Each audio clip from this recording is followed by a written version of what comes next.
ค่ป้อมชุกุลเนาะมื้อนี้กันก่อหากระตื่นมาตื่นนอนมาว่าจะกินข้าวกินข้าวถึงว่าแต่ละมื้อก็บ่ได้มีเลยหลายแล้วแต่ว่ามื้อนี้บังเอิญไปซอกอยู่ตู้เย็นเนาะซอกอยู่ตู้เย็นละได้สิ่งนี้มาฟ้าเอ้ยเขียนเงามาแม่นเลยนี่กองตองสมหมูสมหมูนี่นี่บ่ได้แววนี่ของแท้ปานนี้อันที่มีอยู่ในอันห่อตองอะนะเดี๋ยวจะให้เบิ่งบ่ได้แววคันว่ากวดอยู่ตู้เย็นนี่แหละมันมีหลายอยู่มันมีอยู่มัดหนึงมีประมาณ10อันนี่แหละเนาะประมาณนี้นี่นี่มีอยู่นี่ เดี๋ยวจะมาแกะให้เบิ่งเนาะแกะให้เบิ่งอันนี้ที่ว่าแกะออกมาแล้วยานเอาบ่เชื่อว่ามันแม่นแท้อยากฮู้ว่ามึงอันอื่นมันสิเป็นคือนี้บ่เนาะนี่ซำนี้คำเดียวก็ยังบ่ถูกคือมีอยู่ประมาณบ่ฮอดเนาะ2 4 6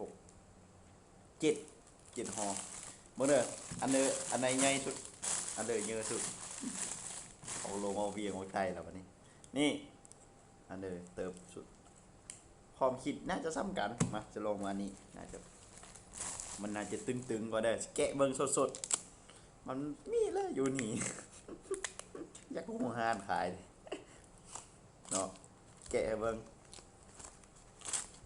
สั้นที่1สั้นที่2แต่ว่าเขาก็บ่ได้เชื่อสายซะตองกันเอ้าสั้นที่3นี่สั้นที่4เบิ่งน้ำเดียวเด้อสั้นที่5สั้นที่6สั้นที่7สั้นที่8คิดว่าสั้นที่เก่าน่าจะถึงละ10สั้นยังบ่มีโคตรแม่สั้นที่เก่าสั้นที่10เบิ่งไง โอ้ยนี่ทำนี่ปูนี่มั้งมัน2 นิ้วเนาะ2 นิ้ว2ข้อมือ แล้วก็บางนี่เห็นบ่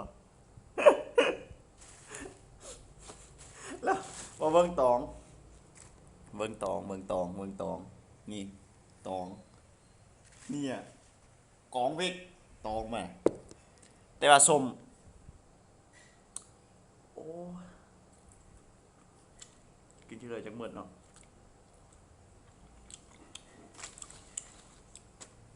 กันบ่เชื่อว่ามันบ่มีจักช่องเขาสิด่าบ่วะด่าก็ย่าเนาะเพราะว่าบ่ฮู้ว่าเพิ่นเลยซื้อมาไว้อยู่ตู้เย็นนี่แต่ว่าขอแกะเบิ่งก่อนว่ามันสิเป็นคือทุกห่อนี่บ่ห่อที่3เด้อที่แกะโอ้ตายแล้ว1 2เบิ่งน้ำเดียวนี่3โอ้ขายตองก็มีบัดนี้4 5 6 7แล้วเด้อ8อันนี้เก่าสั้นเก่าเบิ่งตองแกะออกมาคันเฮ็ดขวัญนี่เฮ็ดข้าวต้มนี่ได้งานนึงนะนี่มาเฮาเบิ่งตองกองเวกคันเฮ็ดขวัญอยู่นี่เอาไปเฮ็ดข้าวต้มหรือไปเฮ็ดงานขวัญงานเลยได้งานนึงนี่นะคณะว่าแกะแต่2 3ห่อเลยเนี่ยห่อที่3นี่คือกันคือเลี้ยวเป๊ะตายเดี๋ยวนี้ห้านเด้อบางเอ็ดเดี๋ยวนี้เถอะเศร้าซะว่าอย่าเอาสมหมูเซอร์ขายเอาตัดเอายวกเอากอกล้วยอันเซอร์ไปล้วนแล้วเอาเบอร์กล้วยในห่อเลยซะคัดเซอร์ปานี่อันนี้โอ้ยสู่ขายตรงแล้วแต่ว่าจะได้กินข้าวบ่นี่